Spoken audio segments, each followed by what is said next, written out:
G'day, and welcome to Haydn Behind the Music Stand. I'm your host, Patty Ryan, and with me is Matt Kufchak, who is a freelance cellist and private teacher in the St. Louis area. He was the former cellist of the Cordova String Quartet and has performed with Austin Camerata as well as Kinetic Ensemble in Houston, Texas. And we'll be talking about coding. Welcome, Matt. Thanks for being here. Thanks for having me. Yay. I'm excited. Me too. I feel like the last time we saw each other was in, pre-pandemic Yeah, Kinetic what do you concert? even call it? Yeah. Pre-apocalypse. And I remember that we were comparing notes of the fingering in Beethoven's Opus 59 number 3, like that really scary lick that you're all by yourself. Yeah! I totally forgot about that. The thing is, I think I was doing okay with the fingering, and then we talked about it, and then afterward it became that little bee in my bonnet, whenever I was performing. I was like, oh god, what finger am I gonna no! do? And I was like, so damn you, Matt! It ruined it for you forever? I mean, it's fine. I got through it. It's fine. It's been a long time. It's crazy. A whole year went by and we didn't do any performing.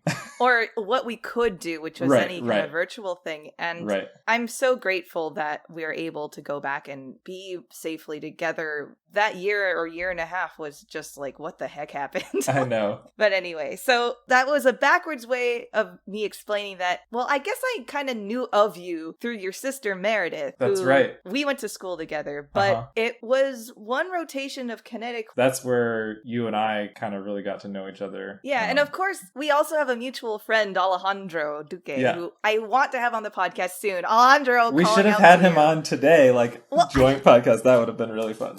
I know. Maybe in the future sometime. So there was just a lot of fun shared memories, either with a mutual friend and also playing in Kinetic together and really getting to know you because, of course, we are in a section together of just 3 cellists, but you really get to know each other's personalities well. And it's been a lot of fun working with you there. Yeah, you too. Now I'm curious about what is your most insane, well, not performance, but music school story? Yeah, so when I was in school at Rice, for anyone who's not familiar with the Rice campus, there is a public policy think tank that's basically right next to the music school, and all the music students would walk past that building every single day on the way to the music building. And it's named after James Baker, who was Secretary of State and Secretary of the Treasury and also White House Chief of Staff for both President Reagan and President George H.W. Bush. And so he was turning 80 when I was, I think, a junior in college. And so they were going to throw a big birthday celebration for him.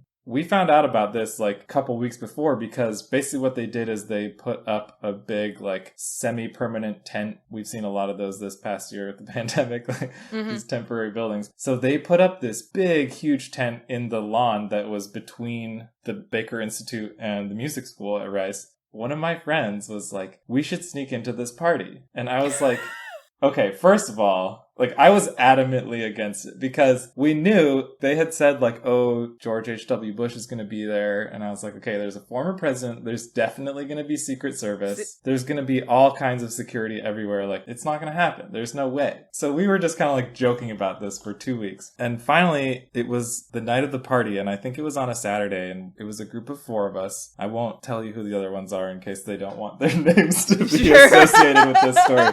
But I sort of hatched this plan after being adamantly against it. Basically, they had this tent set up, and then they had these really, really fancy, mobile bathrooms that were, on trailers, but they're, luxury porta potties, basically. Yes. Yeah. And we saw them setting those up, too. And so I said, okay, here's what we're going to do. We're going to put on our tuxedos. We had our tuxedos because, we're music students, orchestra. right? Yeah. So we put on our orchestra outfits, and basically we showed up, an hour and a half after this thing started. Luckily for us, President Bush was no longer there because we never would have gotten in had he been there, I'm sure. The Secret Service would have been all over us. But so basically what we did was we approached from behind this other building and we walked into the bathrooms and just pretended to use the bathroom. And then we walked from the bathroom just back into the tent in the side and we went there. And there was nobody checking to see who had their tickets or anything like that. So we literally walked into this party and we were dancing on the dance floor. Somebody bumped into me and I turned around and it was the president of Rice and he was like, oh, I'm sorry. I was oh, no problem. I'm just laughing. We ate cake and then we left. But it was the most like insane thing that I think I've ever done and that I ever will do. And the only reason that it was able to work out is because I had my orchestra tux. That is an incredible story. Music takes you crazy places. That is true.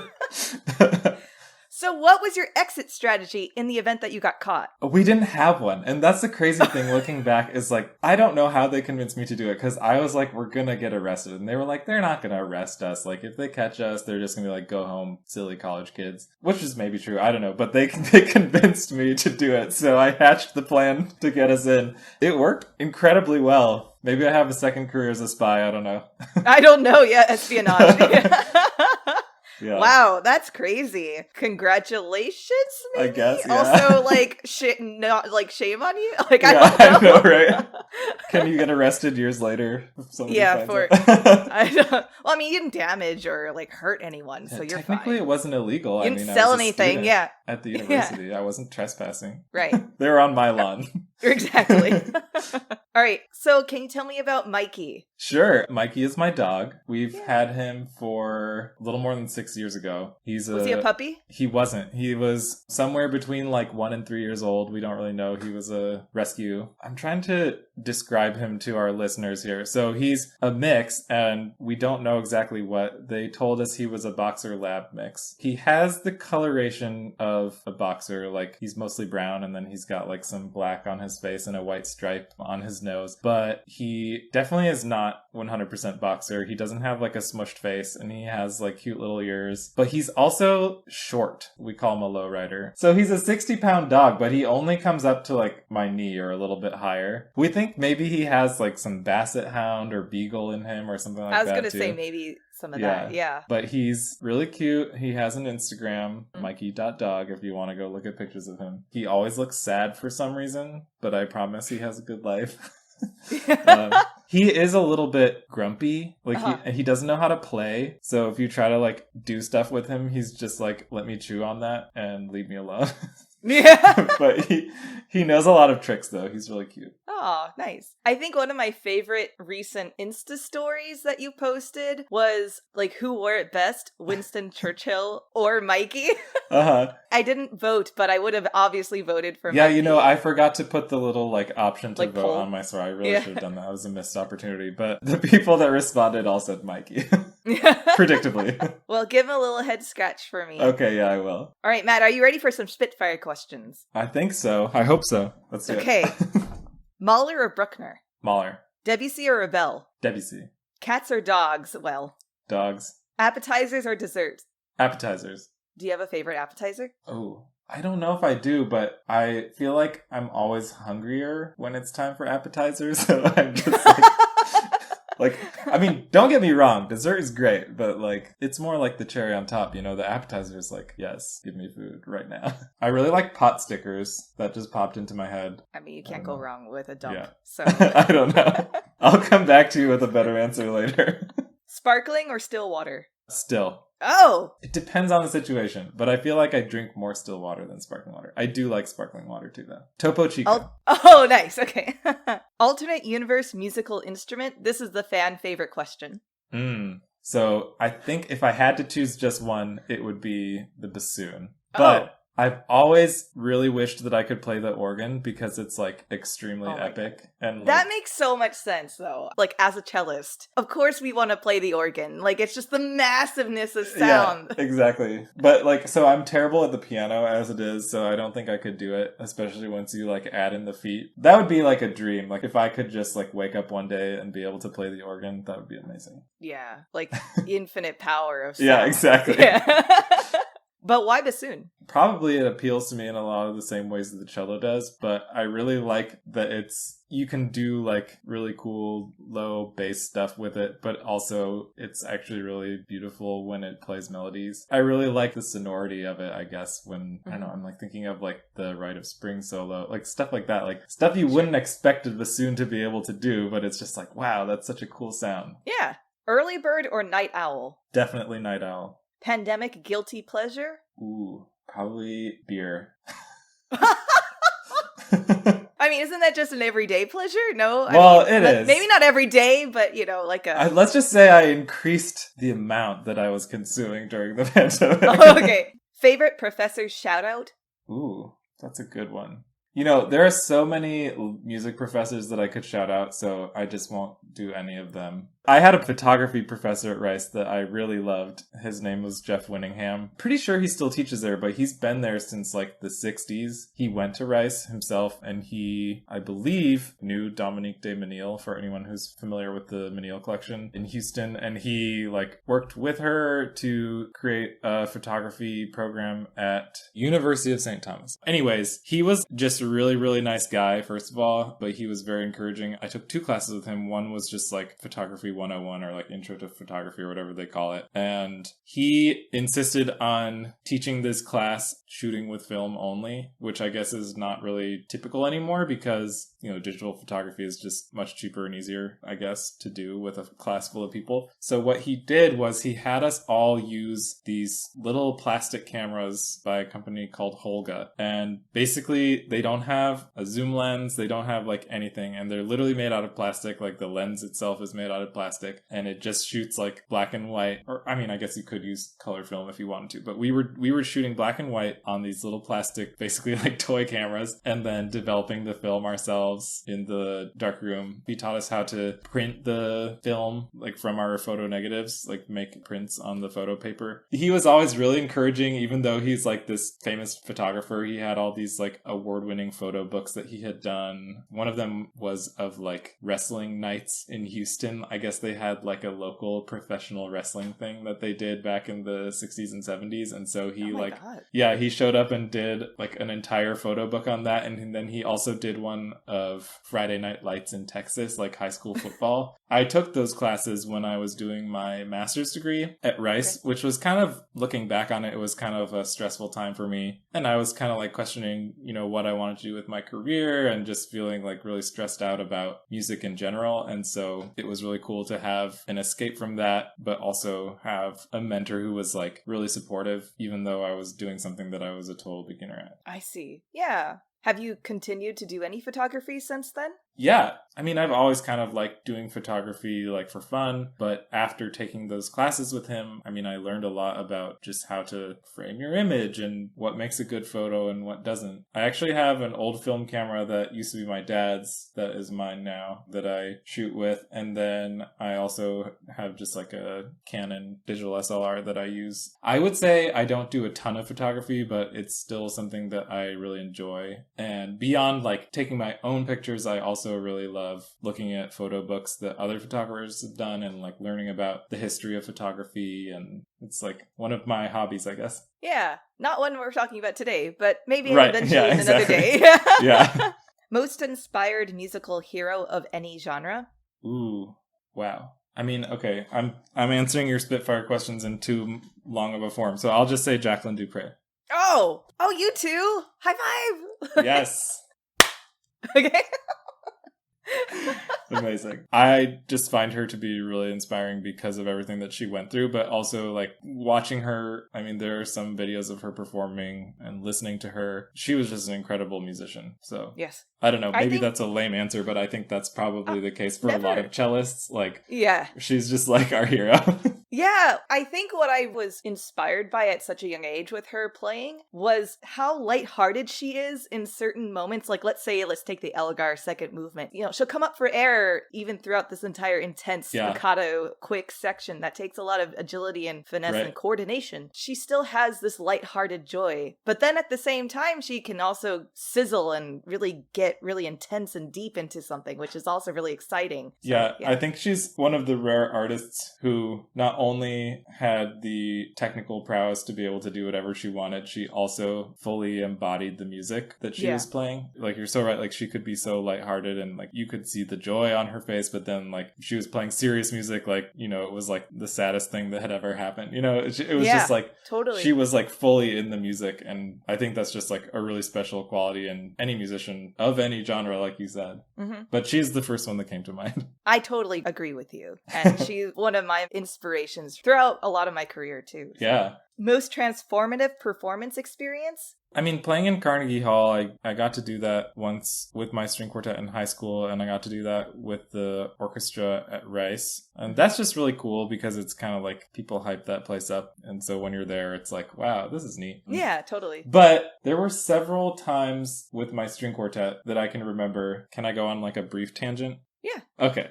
So there's this book about the Guarneri Quartet. And in this book, they describe this feeling of like a fifth member of the string quartet, basically like being above the group, like they're sort of all synced together through this fifth member. And they were just talking about when they're in the middle of a performance, like they're so locked in that one of them can do something completely off the wall that they've never done in rehearsal before. And everyone else just goes right with them because they know, like they can just feel exactly what they're going to do. And there were one or two performances with my quartet where I felt that same feeling that they described. It's something that I'll never forget because it's just like this amazing... Obviously, most of your listeners are probably musicians themselves and they know like there's no way to put into words what it's like to be in the middle of a musical performance as a musician. It's not the same as just watching somebody play. And it's like this moment in time that you can't really capture, but it's also like feels like it's taking forever because all this stuff is going into that moment. And anyways. Well, yeah, I think it's just because it's hard to describe time and what happens in time, but I think it's a suspension of the normalcy of time. Exactly. For that moment. And there's so much at your fingertips, literally, that can happen in that moment. Exactly. That's the magic behind performing, I think. Yeah. Yeah. So anyways, that I think if I had to choose like one moment, even though I can't remember like what we were playing or where it was, it's just that feeling really of being completely connected with other players in a way that you don't always have. Yeah. And I think that, too, comes from such a deep level of trust and experience with each other and knowing each other so well. Mm-hmm. So it's also a camaraderie that's already unique and special in its own way. So right, for sure. Yeah, as just from one chamber musician to the other, it's like, I know what you're talking about. Yeah. All right. Desert island piece of any genre? Oh, man, these are hard questions, Patty. You're almost there. Okay, if I had to choose just one, I think it would be the final movement of Bach's Sixth Cello Suite. Oh, you don't want the whole thing? Oh, can I choose the whole thing? Yeah! I didn't know. Okay, then I guess Bach's Sixth Suite. But specifically the last movement, for me, it really is just like one of the most joyful pieces of music ever written. It reminds me of like what you were saying about Jacqueline Dupre. Like, it's just, I don't know, there's something so uplifting about it. I also agree. It's my favorite one, too. I also find a similar, like, it's so uplifting and optimistic and, lighthearted and fun. Or it's supposed to be. Yeah. It's not necessarily fun when you're in the middle of it, but... Actually, that's one of the pieces that I constantly come back to when I'm just playing by myself, like not practicing for anything. Yeah, me too. I do that too. Partially because, I guess, to try to like keep my chops up in between engagements, but also because it feels fun. Even when you sound bad in your living room by yourself, it's like, okay, this is not in tune, but like nobody else is listening, so I'm just going to keep playing. Well, and I think that what I've learned, at least every time I revisit it, there's something that I used to freak out about in the first learning of the piece that when I come back to it, like it's something that's so ingrained at this point that I can relax about it and it kind of just flows through. Like there's something about learning really difficult music and challenging music when you're younger and that when you age, when it ages with you, I don't know, it's something that just is such a treat to kind of discover what did stay and like what good work you did do. I don't know if that. Yeah. If you have this similar.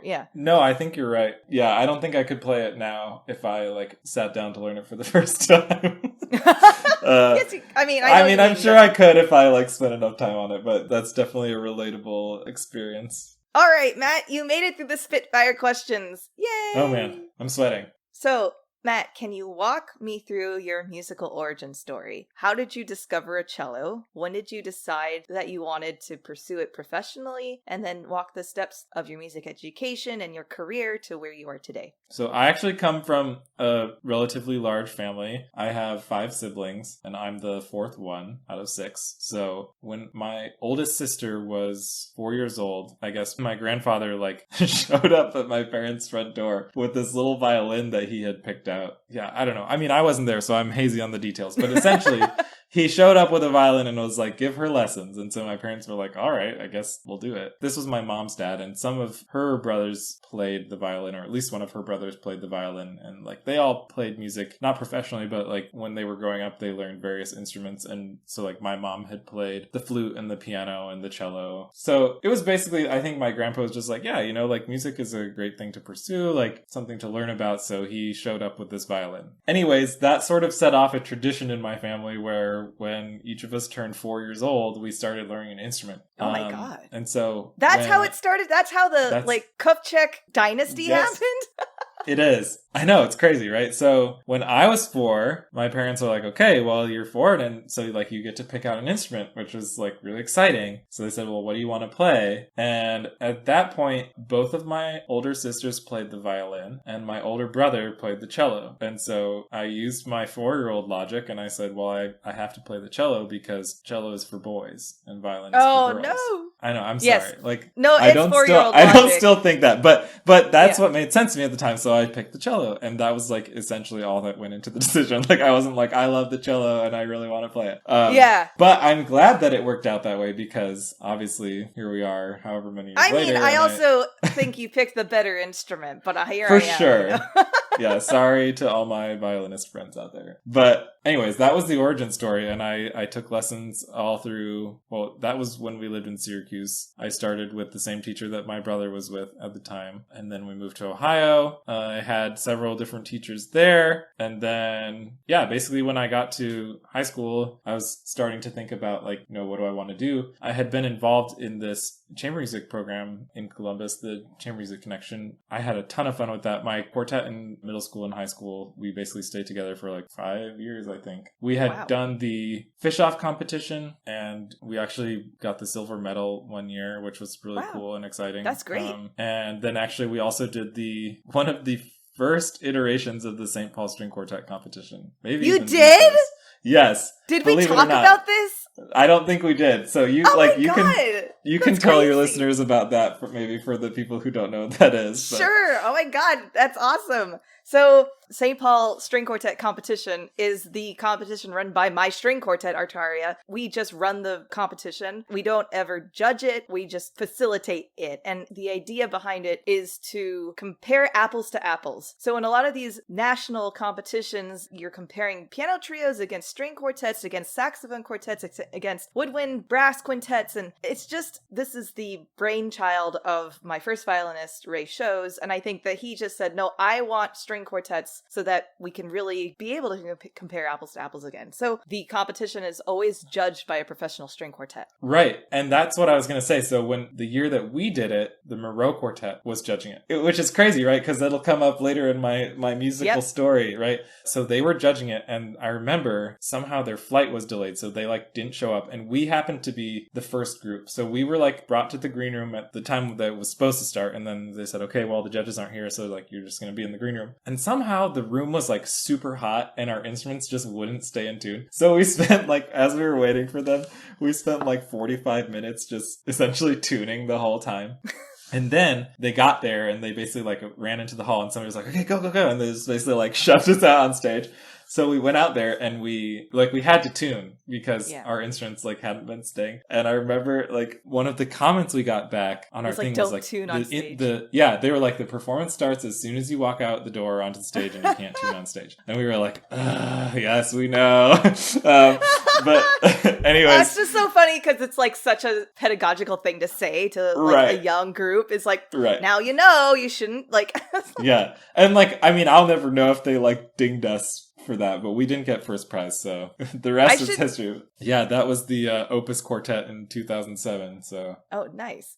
So I was involved in that pretty serious string quartet in high school, and so I decided like I really love chamber music and I would love to have a career where I play chamber music. So I decided to go to music school because I'd kind of been on the fence about like, do I want to do that or do I want to become like an architect or an engineer or something more like science related, because I really enjoyed doing that stuff in school too. So anyways, I settled on music and I ended up going to Rice University, first with Lynn Harrell for a couple of years and then with Desmond Hobig for 2 years of my undergrad and then also my master's degree. Can I ask, because, I mean, Lynn Harrell passed away, unfortunately, during within the pandemic. I think it was a year ago about now, right? My condolences, of course. 'Cause I never got to work with him. I mean, he was such a huge pedagogue and figure in the cello world and music world. What was he like as a teacher? So one thing I will say is, like, at the time he wasn't living in Houston anymore. He was living out in Santa Monica, I think. And he was also he still had a pretty busy performance schedule. So not to say that he was like totally absent as a teacher, but like there wasn't a whole lot of consistency. And like as a freshman in college, I think in retrospect, maybe that was not the best situation for me. But I still think a lot about various things that he taught me. He had such a fascinating way of thinking about how you make sound on the cello. Maybe not everybody knows this, but his father was a very famous singer at the Metropolitan Opera, Mac Harrell. And so Lynn Harrell used to talk so much about imitating the human voice on the cello. And he actually would like make us listen to recordings of his dad singing. And he even put together like this whole lecture recital thing that I think he did at Aspen, and he filmed it, called Songs My Father Taught Me. Yeah, so he would like talk about this all the time, and he had put so much thought into these things. So like the way that it ended up coming out in lessons, like in terms of actually playing the cello, was sort of like tips and tricks, which like if I had been like a more experienced cellist and also like a little bit older, like a little bit further along in my musical journey, I think I probably could have gotten more out of that. But also like those are things that I still think about in retrospect, and I feel like I'm actually like learning from them again when I do reflect back on the stuff he said, because I just like wasn't really in a place where I could fully take advantage of what he was trying to tell me. Yeah, I totally understand. I love that for some teachers, their little sprinkles of knowledge do come back and you're reminded of them, like, oh, that's what they were saying. Yeah. Totally. I think I got really lucky to be able to work with him and then also with Des Hobig, because Mr. Hobig really whipped me into shape technically in ways that like I probably should have done when I was a freshman in college. You know, if I could plan like my perfect schooling, like maybe I would have flipped the order that I worked with those two teachers, but I still got incredible amounts of information and teaching from both of them, and also, you know, all of their colleagues, like all of the awesome professors at Rice. So yeah, I just remembered my one memory of Lynn Harrell, which is, it was just me as an audience member watching him play Haydn's Cello Concerto in C major with the Boston Symphony in the shed at Tanglewood. Oh, wow. And I remember he did his cadenza after the end of the first movement, which I think he was quoting a bunch of stuff in his cadenza as well, like a bunch of orchestral excerpts and things like this. Not necessarily a cello excerpts, but just like famous orchestral pieces. And at the end of his cadenza, then the orchestra comes in, and then he like spins his cello like like a middle schooler on stage in front of everyone, and I was like, oh my god, this is ultimate baller status right now. No, I will say, like, he actually was talk about a total goof. Like, he was a goof. Especially as he got older, he was like, I've made it in my career. Like, I'm not really trying to necessarily achieve anything else as far as like what this looks like. So he started like experimenting a lot more with, you know, being silly like that, but also like his technique. I remember like he talked so much about like articulation. Like he had all these really interesting ideas about how to articulate with the bow. And like some people I think might look at some of those performances or some of the things he was saying and just say like, wow, that's like totally extreme and I would never do that. But he was like willing to push the limits and just like try new things, because he was like, well, what else am I going to do, you know? So I think in some ways, I know there's a recording of him on YouTube playing the Brahms F major sonata with Yu Jia Wang. Oh, I think I know what you're talking about. And so he does this like hilarious thing in one of the movements. Basically, like there's this part where there's like kind of like eighth notes, like D flat and a C, like low on the C string. It's like da da da da da da da da da. So he like does it like normal. Third movement. Yeah, third movement. Thank you. So he does it like normal back and forth like the first time, and then it happens again, and he does the entire thing on an up bow, like just because he can.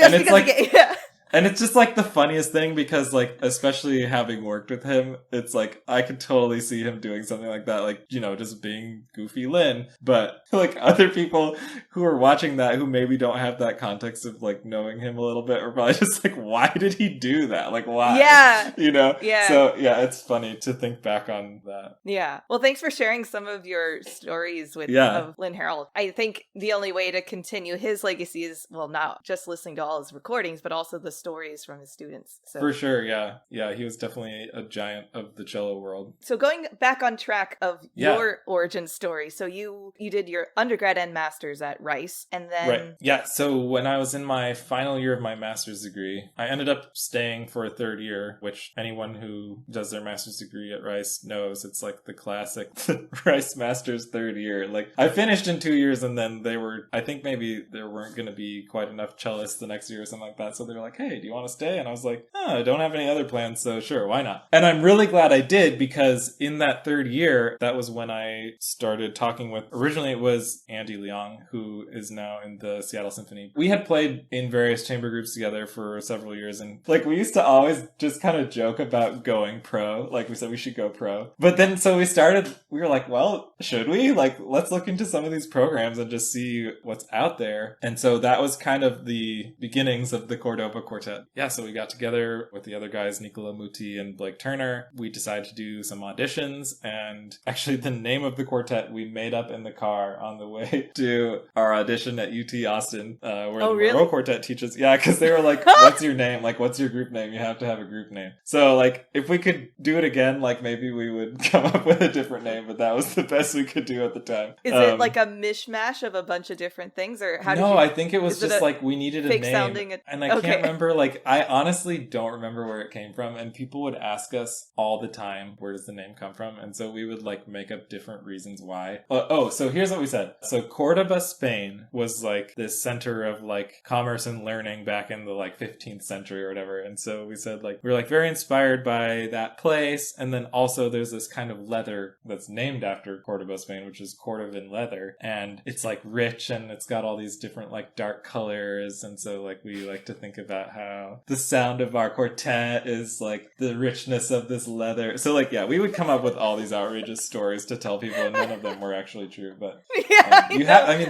people always ask, they're like, well, what does the name mean? And it's like, you can't just say it doesn't mean anything. That's just our name. Like, you have to give them a story. So we did.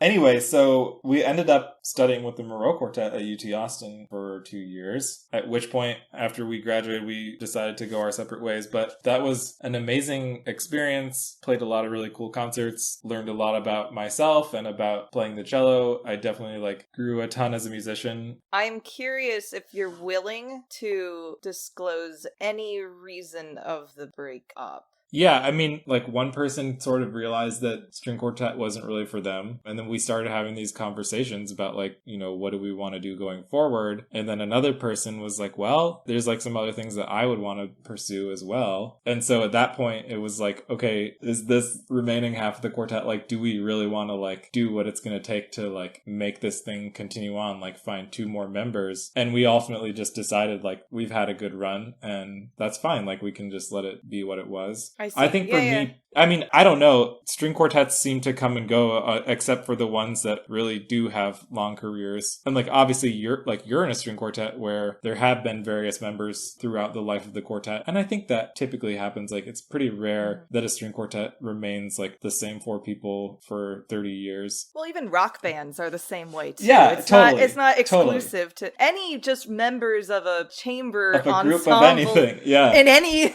yeah, no, it's definitely... It's definitely one of those things where you have to have, like, unity of direction in terms of, like, what the group is trying to accomplish. And I think it's a lifestyle. Like, being in a string quartet is a lifestyle, more so than even just being a musician. It just requires a lot of commitment to the other people in the group, a lot of coordinating of your life. You have to be in the same place. You have to make your schedules revolve around each other. Right. So it really is like having a family. The lifestyle isn't for everyone. And I think, you know, after doing it for a few years, like, some people realize, like, I really love this music and I love playing with you guys, but, like, I don't want this lifestyle for the next 30 years, the rest of my life. And I think I think that's totally wise, and never any hard feelings when that's totally something they come to realize. I learned so many things being in a string quartet, like things about myself as a person. Like, okay, I remember this moment in a job interview where they asked, one of these typical questions about like, tell us like your working style or a time that you had a problem with somebody or something like that. And so I was basically like talking about when I was in the quartet and something about how I think I used the example of like, I realized that I'm the kind of person who likes to reason through things before I try them. Like I want to like fully understand someone's idea. If somebody presents an idea to me, I start asking a lot of questions. I'm like, well, like, why would you do that? Mm-hmm. How are you thinking? Like, I really want to understand your perspective. But the way that I ask the why is like, why would you ever do it like that? And that's something that it was causing so many issues in the quartet because like it came across as kind of like antagonistic, even though I didn't really mean it like that. And anyways, in the interview, so I was kind of like telling this story and they're like, wow, that's like, I don't think I've ever talked to somebody who had so much like introspection about their own personality. And I was like, well, right. Yeah, your best and worst self comes out a little bit. Exactly. But I also think it like really gave me an opportunity to become more self-aware and like learn how to be a better colleague in general, not just as a musician, but in general. Yeah. Well, thanks for sharing that. I mean, we can move on. For sure. So you stayed in Austin when the group disbanded. Mm-hmm. And I remember you were working with a radio station down there. Yeah. So basically after the quartet decided not to stay together, I was sort of like, do I want to continue down this route of like performing as my career, or do I want to sort of like have it be a part of what I do, or do I, and maybe do some other things? So I started looking into opportunities to do more of the like administrative side of things with music. So I applied to a lot of different jobs at various music organizations. And then this marketing position opened up at the classical music station there in Austin, KMFA. So I ended up taking that position, and actually it was a lot of similar work to what I had done in the string quartet. I had built and managed our website, and I had been managing our social media, doing a lot of like communications kind of things for the string quartet. And so it was actually a perfect fit, and I had built a lot of relationships in the music community in Austin. So I knew a lot of people, and I ended up doing that for a little bit more than 3 years. And it was during that time that I started playing with Kinetic. And so I have continued to play over the years. I would say I do like semi-regular performing projects, but it's not like my breadwinning thing anymore. Sure. Which honestly, in this past year that we've all gone through was a huge relief for me. The majority of my friends are still professional working musicians. It's just such a helpless feeling, well, at the beginning of the pandemic, I still had a job, and then actually I was laid off because of COVID too. So I ended up, knowing what that feels like. But I remember at first just being so grateful that I had work, and then also simultaneously feeling so helpless that like, I wanted to do something to help my friends, but like there was no way. Like, so I'm just so happy that things are starting to pick back up again. Yeah. Okay, Matt, are you ready to take a break? I'm ready. Great. Okay, we'll be right back.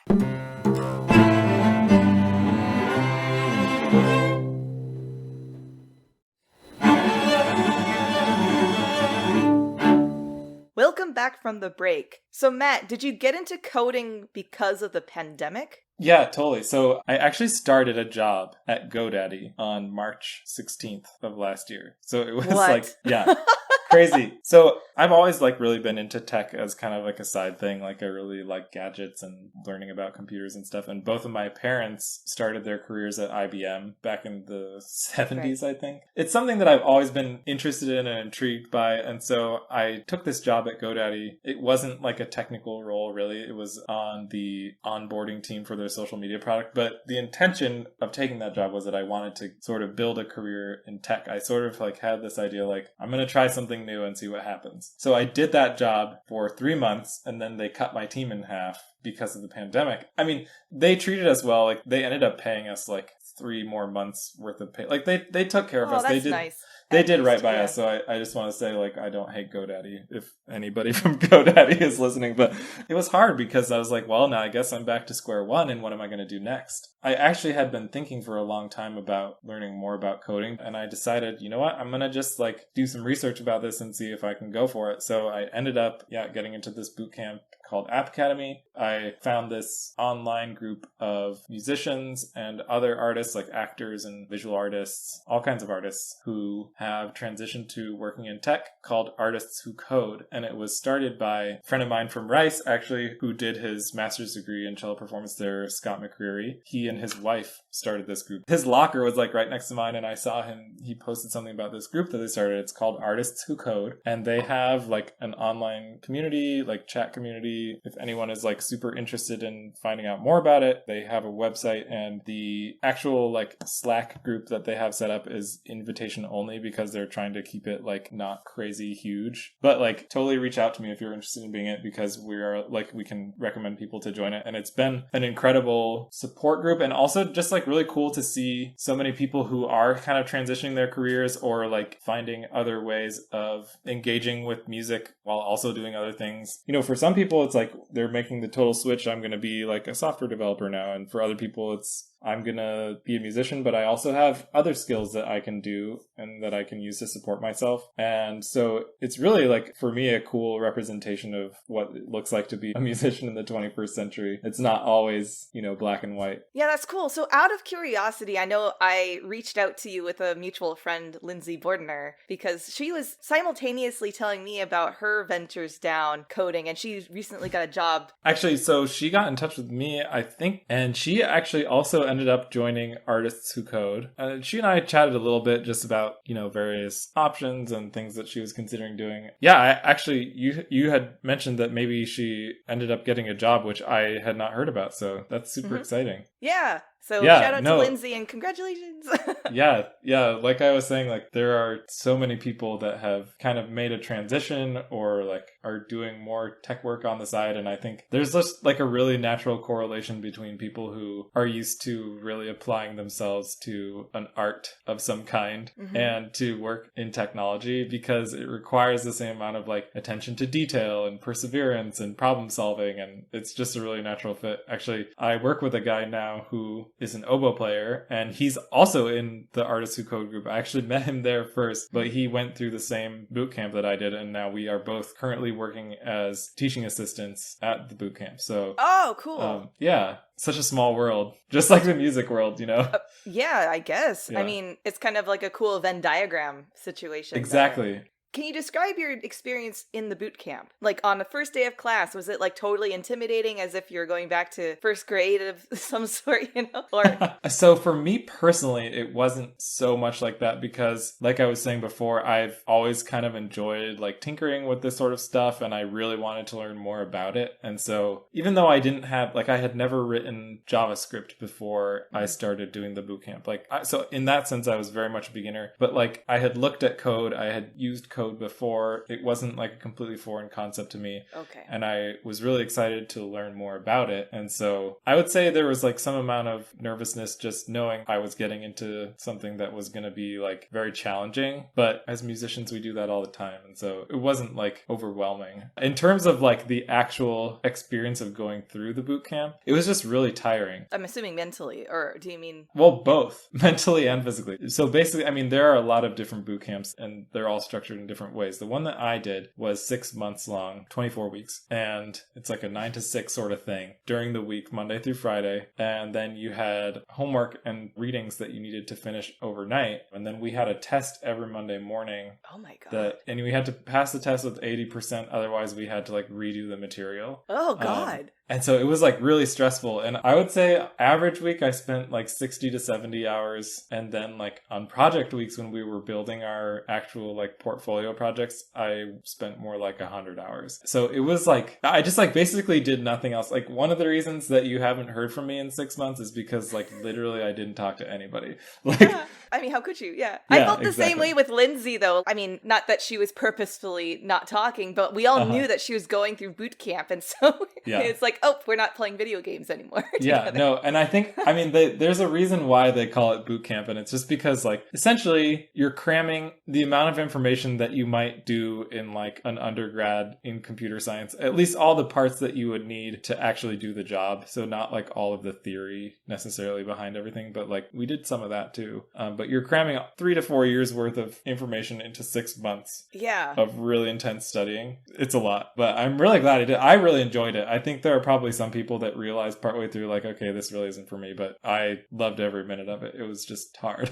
So what was that spark for you? I've always really liked the idea of figuring out how things work and then creating my own version of it, I guess. So, I mean, that sounds like that chamber musician moment when you're like asking all these questions to fully understand something. Yeah. Okay. Again, there's like this direct correlation between music and code for me. It's like getting to the bottom of something and kind of like really understanding like what was the composer thinking when they did this and how can I communicate that to the audience? Like it's really similar. It's just that the tools are different and like the way that you're doing it is different. But like the language is every time you code something or you're like working on a website or whatever it is, like you're thinking about like, well, what is the user going to do when they're actually clicking on this button? And like, how can I use my creative powers to do this in code in a way that's like going to be really, it's going to run really efficiently and quickly, but also like do what the user needs it to do. So it's really similar. I really enjoy that part of it. So I know that it's that problem solving and that this was sort of a natural avenue for you to go down. Sure, yeah. But I'm curious about if there was any form of an identity crisis between switching from primarily playing cello to then sleeping day in and day out coding. Yeah, you know, I'm sure different people would feel differently than I did, but I was sort of in the unique situation that I wasn't 100% a full-time musician before the pandemic, and then I just was like, okay, I need to make a shift here and do this other thing. I had kind of been on this pathway for 4 or 5 years now. Since I stopped playing in the quartet, the work I was doing at the radio station was certainly music adjacent, and I've been performing here and there like this whole time. But it's sort of one of those things where like I didn't ever actively make a decision that like, okay, I'm not going to be a cellist anymore. I'm going to do something else. Sure. And I still honestly feel the same way. Like I still think of myself as a cellist. I still think of myself as a musician, and I still really love playing music, and I play as much music as I can. And so, you know, at first, like when I was working at the radio station, there was maybe a little bit of a fear of like, okay, if I'm not doing this all the time, am I going to like lose my capabilities? Like, am I going to forget how to do this? And like, am I going to miss out on opportunities? And, you know, probably the answer to all of those questions to some degree is yes. But I think it's also like given me access to new opportunities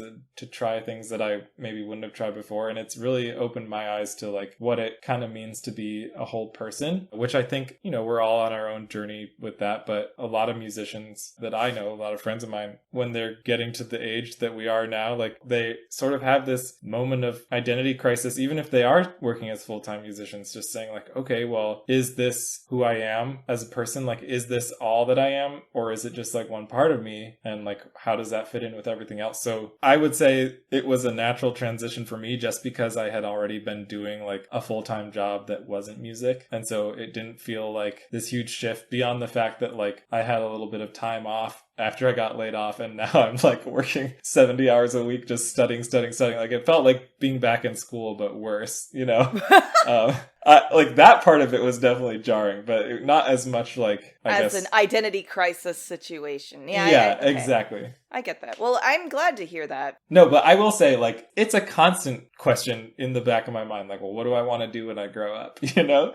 Right. And I think, like, the older you get, maybe the more you realize, like, none of us really knows, like, I mean, I've always been jealous of the people that I know who are like, I want to be a doctor when I grow up. And then they grow up and they become a doctor and they, like, are leading the life that they want to lead. And they, like, don't have any questions about what they want to do next. Yeah. You know? Like, that sounds amazing. And I know there are some musicians like that too, but I've never really had that, like, I have to be like a calling of that sort. Yeah, like I did music because I loved it, not because I felt deep in my bones that I had to be a musician. And maybe that's why I ended up doing some of this other stuff. stuff. Like, I think we all have a different relationship with music. So what did you learn in the boot camp? What could you share with us as listeners who don't know anything about coding? That is a great question. I mean, I'll give you like a quick rundown of the technologies we learned and then like, I guess a more like user-friendly explanation. But we learned JavaScript, we learned Python, we learned HTML and CSS, we learned this technology called SQL that's used for databases. It was a full stack. They call it full stack, which is both the front end, which is like the part that you see like when you're looking at a web page that the user interacts with, and then back end, which is a database that's actually storing data or serving data up to the website, right? So let's say you have like Facebook and you want to create an account. Like when somebody creates a user account with their login credentials and all of that, that gets saved into the database. So that all gets sent to the back end. And then when you log in, when you want to like get into your account and look at all of your pictures and stuff, it has to be able to go back to the database and say, okay, like give me all of Patty's pictures and all the stuff that she wrote to her friends and display that on the webpage. We also did like a fair amount when we were doing the JavaScript section of the course. We did like more computer science based things. So there's this whole section of that called data structures and algorithms. So that's more like learning how to use code to do things like sorting data or searching for data in a big group of something. And like there are all these like brilliant ways of doing it that use less computing power that people that are way smarter than me have figured out. And like that's something that they kind of quiz you on in interviews for software engineering jobs. They want to know if you know how to do this stuff, because when you start dealing, I guess I use the example of Facebook, right? When you start dealing with millions and millions of pieces of data, it's not feasible to just like pull all 1 million things out and then like say, okay, I need this one thing. Like you have to be able to search really quickly without like breaking your computer. So there's like efficient ways of writing code so that it can do that. Do you feel like after going through boot camp that you look at a web page completely differently? I mean, I feel like this is kind of a dumb question, but no, I'm totally curious as to what that is. I definitely do, because I mean, I mentioned JavaScript, and JavaScript is like basically on every modern website on the internet. What it allows you to do is like interact with various elements on the page without like fully reloading the page. And so I don't know if like you've ever done the thing where you can like right click on a website and click like inspect, and you can see like, can I do it right now? Yeah, you can do it. It's like built into Chrome or like pretty much every browser. Yeah, you can see like all the files that are being displayed there, and you can see like if everything loaded successfully, and there will be like a console that has errors if anything. So like it's basically like these tools that developers use, but you can also use it to identify like specific elements on a page and turn them on and off. And so basically like, you know, like those annoying websites where they're like, oh, you've read all your free articles or whatever, and like you don't actually like, you don't care about hacking all their articles, you just want to read the one thing that you were trying to read, right? So like most of those sites, at least for news sites, what they do is there's just like a pop-up that's over the article, so you can turn that pop-up off, but then you also have to, they do this thing where they basically like keep it from scrolling. They turn off the scroll on the page so you can't like scroll the whole article. You can go into those developer tools and just like change the value for the scroll to turn it back to scroll the overflow, and so you can then read your whole article that you wanted to read. Oh my god, that's crazy. That is like one way that I do look at websites differently now. But it is also like sometimes I'll use it because I'm like, I wonder how they did that. Like I'll see something that I think is cool and I'm like, oh, I wonder how they did that. And now I can actually like, I know how to look and see what they did. Yeah. And it's really cool to be able to kind of like learn from other people's work and appreciate what's actually going on behind the scenes, whereas before I couldn't. Yeah. Anytime while you're doing that, do you notice any code that's poorly written? I would say not in that setting, because I don't really like spend the time digging around for that. But I am like starting to get better at identifying good and bad code. I think I consider myself a beginner still. I mean, like I know enough to do it now, but I think that's something that like you build over time, is like knowing what works and what doesn't work and what's good and what's bad. And it's, I mean, it's like anything else. It's just like being a musician, right? Like practice, right? Yeah, exactly. What is your aspiration in this field? That's a great question. And I think it's something that I'm still figuring out for myself. There's a part of me that like really wants to just basically be a freelancer freelancer and build stuff that I like. And actually one of my projects that I did for like my capstone project at the boot camp, and which I'm still working on, is an app to basically like manage a music teaching studio. So it has accounts for students and teachers, and the students can like track their practice on there and schedule lessons with their teachers and view their practice assignments. And then the teachers can view all of their students and send them practice assignments. And the one piece that I'm still building is actually setting your availability so that your students can sign up. I'm having fun with that project, and like ultimately what I want it to do, and which I've sort of like set it up so that it's possible to do if I put the work in, is be able to like message back and forth between teacher and student with files. So like a student could send their teacher a video of something and ask like, hey, am I doing this the right way? Or like teacher could send like a PDF of some sheet music for their student to look at, stuff like that. I haven't done a whole lot of research to see if other people have created something like this. I'm sure there's something similar to it, but I just realized I was trying to think about a problem I could solve with code. Technology, yeah. It occurred to me like I've always wished that all this stuff lived in one place, because like, you know, there are solutions that teachers will use for like having their calendar up online. Like you can use like Calendly or any of those other apps that allow you to like set a schedule and allow people to sign up for things. But there aren't, as far as I'm aware, there aren't a whole lot that kind of like combine all of that functionality specifically for like a teacher-student relationship. So that's like one thing that's on the back burner for me. But then I've always really enjoyed teaching. That's something that I'm doing in my current role as a teaching assistant at the boot camp, but I don't think I necessarily want to do it in that capacity. But I think right now my main career aspiration is to find a company where I can learn from people who are like much smarter and more experienced than I am, and then at some point return the favor, because I think being in the field of music for so long, I've just gotten used to this kind of idea of like mentors and mentees and kind of like the oral tradition of passing things down. And I think it's like a really special way of sharing experience and knowledge. So I think that's really admirable to pursue as well. I mean, there's endless need for coders, you know? So, I mean, for sure. I'm really excited to see where you go with this. I know that you're only in your infancy of your coding journey, but it's definitely something that is lifelong. I mean, technology is here to stay, right? So that's kind of the inspiring part of it, is making the future better, hopefully. Yeah, I kind of look at everything that I do in that way. It's like lifelong aspiration, right? So with music, with coding, with anything, it's just like take it one day at a time and you try to get better and you try to enjoy it and see where it goes. Totally. Live in the moment, right? Exactly. YOLO. YOLO! Okay, Matt, can I ask you 2 final questions? Yes. What is one piece of advice you would tell your younger self about entering and pursuing a music career? Ooh, that's a loaded one. You got all these zingers today, Patty.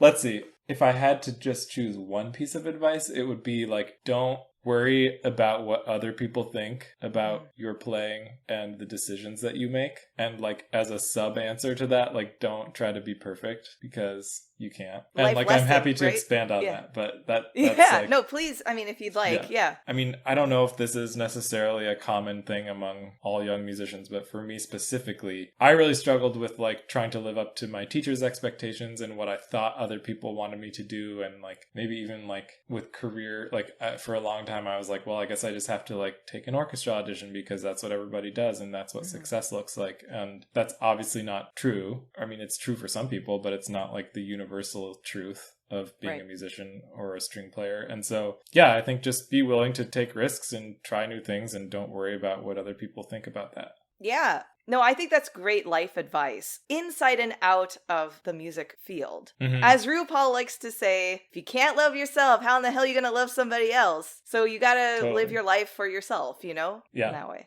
And my second question, as we enter a post-pandemic world, what elements of your musical pandemic life would you want to continue and what would you want to shed? That's interesting. So the main thing that I would like to change, honestly, is just doing more music. Yeah. I did do a few different virtual performances in the past year. I did one small thing for Austin Camerata, and then I also did a performance for this ballet company in Austin called Ventana Ballet. I actually don't mind virtual performances, except for the fact that, like, chamber music, it doesn't work. You can play with a click track, but you can't really play the kind of chamber music or have that feeling of togetherness that you really want to. The spontaneity that you're talking about. Exactly. That fifth member is not there. Like, bounce off of you can't be inspired by your colleagues, right? If you're just making a recording. And so, for sure, I want to change that. I do think, though, that, like, in some ways, the ways that musicians were forced to innovate in the last year are maybe things that we can continue to, like, use going forward. I mean, maybe not recording everything in separate locations, but, like, distributing performances online, figuring out how to market and maybe monetize some of that work. Don't just give it away for free, but, like, figure out how to get the music in front of the people that we want to be reaching. Okay, that's your job. Help us out. I'm just kidding. Yeah, totally. I think it's really those two things, right? Like, let's play more music and let's play music together and for a live audience. That's the other thing that's just, like, so different when you're doing a virtual performance. Like, you just can't have that connection with people and talk about the music after the concert too. Like, that's something that I always love doing, is, like, just hearing from people, like, how much they enjoyed it, or, like, how this part of the program, like, made me feel like this, and I know, like, you looked like you were having so much fun, you know, all those comments. And, like, it's really validating to hear from the audience just, like, that they really enjoyed the work you're doing. And when you don't have that feedback loop, it's like, well, am I just making music into the void? Like, does anybody care? You know, it's like all these existential questions that it brings up. Well, and also, like, Zoom can only go so far with a post-concert gathering of sorts. That's sorely missed, for sure, is the live interaction and feedback. Yeah. Well, are there any platforms or websites for our listeners to learn more about you, or any upcoming projects in music and in coding or whatever? You can go to my website, which right now is only software engineering focused, but you can see that project that I mentioned if you're curious about that, and some of the other projects I've worked on. And that's just mattkufchak.com, artistswhocode.com. That takes you to a page where they have links to, like, their LinkedIn and Facebook social media stuff, and you can find out more about them. I volunteer for this organization in Austin called Austin Soundwaves. They're an El Sistema-inspired music education organization, and they're doing really cool work in Austin. So if you want to donate or find out more about their program, you can go to austinsoundwaves.org. Okay, if you enjoyed listening, be sure to smash that subscribe button wherever you're tuning into this podcast. Leave a review on Apple Podcasts while you're at it. It doesn't need to be long. Your review will help others search for the podcast because of the crazy algorithms, and you'll make Sushi's day. And it's free. Make sure to share this podcast with your friends and family as well. If you want to level up, you can always become part of the Haydn Behind the Music Stand family by donating what you will on our Patreon page at patreon.com/Haydn Music Stand. Our social media handle for Facebook, Instagram, and Twitter is at Haydn Music Stand, and we'd love to hear from you at our email, haydnmusicstand@gmail.com. Didn't recognize a piece we discussed during the episode? No worries. There's a Spotify playlist with all the music discussed for your convenience. The link is in the description of each episode. Thank you so much, Matt, for being here. It's so great to see your face again. I know. I'll have to worm my way into Apple and write an algorithm that'll get your podcast to the top of the list. Please do! That's my next goal in software engineering. Yeah, that would be great. No, whenever you got the time. Thanks so much for having me. This was really fun. Yeah, and thanks for listening. Sushi, say bye.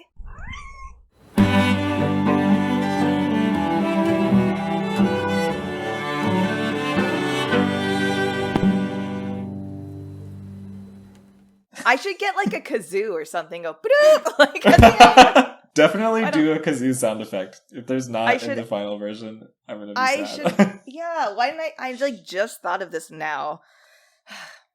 This is like things like that you party popper or something. Yeah. Or like cheering, like clapping. The ones that yeah, like a slide whistle. Yeah. Oh my god, I need to get on some of that. I need to talk to some percussionists. Okay, anyway.